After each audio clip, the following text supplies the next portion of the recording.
அறுபடை வீடுகளில் மூன்றாம் படை வீடான பழனி தண்டாயுதபாணி சுவாமி கோவிலில் ஆங்கில வருட பிறப்பை முன்னிட்டு அதிகாலை 4 மணிக்கு கோவில் நடை திறக்கப்பட்டது. அதைத் தொடர்ந்து புத்தாண்டு சிறப்பு பூஜைகள் செய்யப்பட்டு பக்தர்கள் தரிசனத்திற்கு அனுமதிக்கப்பட்டனர்.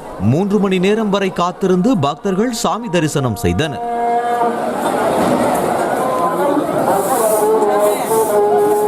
மதுரை திருப்பரங்குன்றம் சுப்பிரமணிய சுவாமி கோவிலில் ஆங்கில புத்தாண்டை முன்னிட்டு மூலவர் மற்றும் உற்சவருக்கு சிறப்பு அபிஷேகம் அலங்காரம் செய்யப்பட்டு தீபாராதனை நடைபெற்றது. அதிகாலை முதலே ஏராளமான பக்தர்கள் நீண்ட வரிசையில் காத்திருந்து சாமி தரிசனம் செய்தனர். புத்தாண்டை ஒட்டி புகழ்பெற்ற புதுச்சேரி அருள்மிகு மணக்குள விநாயகர் கோவிலில் ஏராளமான பக்தர்கள் வழிபாடு செய்தனர். முன்னதாக மூலவருக்கு சிறப்பு அபிஷேகம் ஆராதனை செய்யப்பட்டு தங்க கவசம் சாத்தப்பட்டது.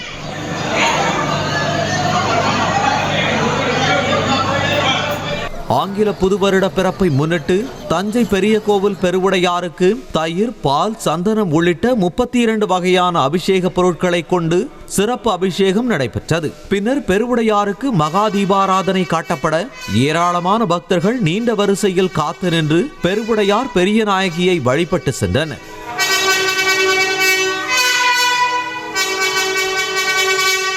ஆங்கில புத்தாண்டையொட்டி மதுரை மீனாட்சி அம்மன் கோவிலில் சாமி தரிசனம் செய்வதற்காக ஏராளமான பக்தர்கள் வருகை தந்தனர். சிறப்பு அலங்காரத்தில் காட்சியளித்த மீனாட்சி அம்மன் சுந்தரேஸ்வரரை மனமுருக வழிபட்டு சென்றனர்.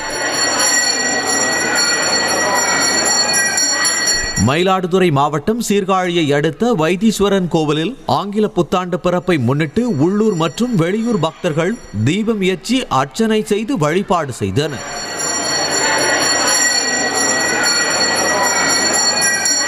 புத்தாண்டை முன்னிட்டு கடலூர் மாவட்டம் திருவந்திபுரம் அருள்மிகு தேவநாத சுவாமி திருக்கோவிலில் ஏராளமான பக்தர்கள் சாமி தரிசனம் செய்தனர். முன்னதாக மூலவர் தேவநாத சுவாமி வெள்ளி கவசம் அணிந்து சிறப்பு மலர் அலங்காரத்தில் பக்தர்களுக்கு அருள் பாலித்தார்.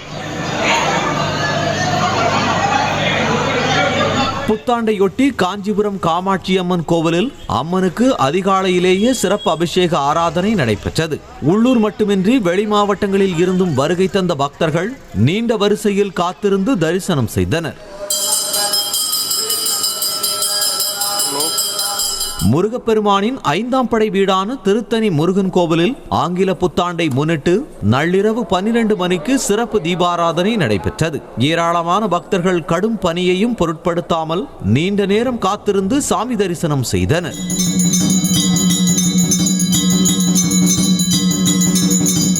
நெல்லை அருள்மிகு நெல்லையப்பர் காந்திமதி சுவாமி கோவிலில் ஏராளமான பக்தர்கள் இரவு முதல் நீண்ட வரிசையில் நின்று சிறப்பு அலங்காரத்தில் காட்சியளித்த நெல்லையப்பர் காந்திமதி அம்பாளை தரிசித்து சென்றனர்.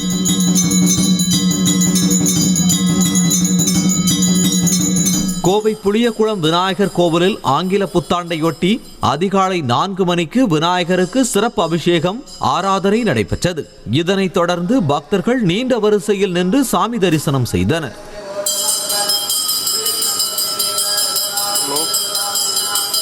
ஆங்கில புத்தாண்டையொட்டி கிருஷ்ணகிரியில் உள்ள விநாயகர், பெருமாள், அகிலாண்டேஸ்வரி உள்ளிட்ட பல்வேறு ஆலயங்களில் பக்தர்கள் நீண்ட வரிசையில் சுவாமி தரிசனம் செய்தனர். முன்னதாக ஆலயங்களில் சுவாமிக்கு சிறப்பு அலங்காரம் ஆராதனை செய்யப்பட்டிருந்தது.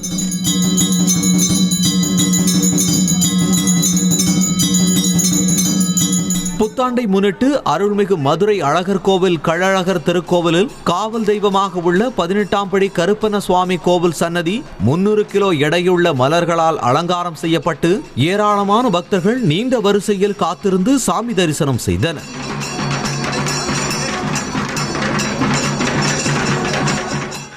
புது வருட பிறப்பையொட்டி நாமக்கல் ஆஞ்சநேயர் கோவிலில் பக்தர்கள் கூட்டம் அலைமோதியது. முன்னதாக அதிகாலை சுவாமிக்கு பல்வேறு வகையான வாசனை திரவியங்கள் கொண்டு சிறப்பு அபிஷேகம் நடைபெற்றது. அதனைத் தொடர்ந்து ஆஞ்சநேயர் சுவாமிக்கு 7 டன் மலர்களை கொண்டு புஷ்பாஞ்சலி நடைபெற்றது.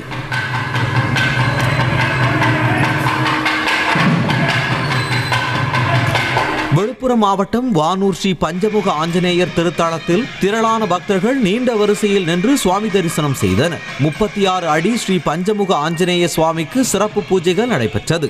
இதனைத் தொடர்ந்து விநாயகர், ராமர், சீதா லட்சுமணன் உள்ளிட்ட தெய்வங்கள் சிறப்பு அலங்காரத்தில் பக்தர்களுக்கு காட்சியளித்தனர். செய்திகளை உடனுக்குடனும் துல்லியமாகவும் தெரிந்து கொள்ள சப்ஸ்கிரைப் பண்ணுங்க.